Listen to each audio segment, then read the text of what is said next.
కేటాయింపుల guarantee అన్ని హామీలు అమలుకు బడ్జెట్లో నిధులు ఎంత సొమ్ము అవసరమో లెక్కలు వేస్తున్న ఆర్థిక శాఖ.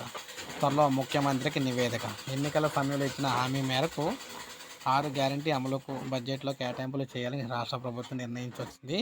తద్వారా ప్రజలకు భరోసా ఇచ్చేందుకు కసరత్తు ప్రారంభించింది.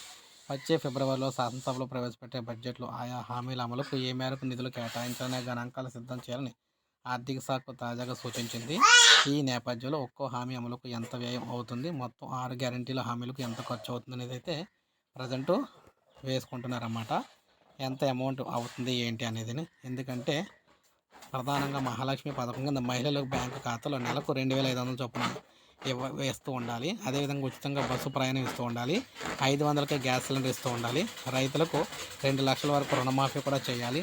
రైతు భరోసా పథకం కింద ఎకరాకి 15,000 రూపాయల ఆర్థిక సాయం ఇవ్వాలి. వృద్ధులకు నెలకు 4,000 పెన్షన్ ఇవ్వాలి. యువ వికాసం తదితర హామీల అమలుకు వచ్చే ఆర్థిక సంవత్సరంలో 2024-25 బడ్జెట్లో ఎంత కేటాయించాలి ఏంటి అనేది అయితే లెక్కలు అయితే వేసుకుంటూ ఉందన్నమాట. సో ఈ విధంగా లెక్కలు వేసుకొని ప్రజలకైతే తెలియజేయడం జరుగుతుంది. ఎంత డబ్బులు అయితే అవసరం అవుతున్నాయి, అందువల్ల ఇంత డబ్బులు అయితే కేటాయిస్తున్నాం అని చెప్పేసి చెప్తారు. అందుకే వీడియో చేయడం జరిగింది. పథకాలకు సంబంధించి ఏ చిన్న అప్డేట్ అయినా మిస్ అవ్వకుండా ఉండాలంటే మన ఛానల్ సబ్స్క్రైబ్ చేసుకోండి. అలాగే వీడియోని ఒక లైక్ చేయండి.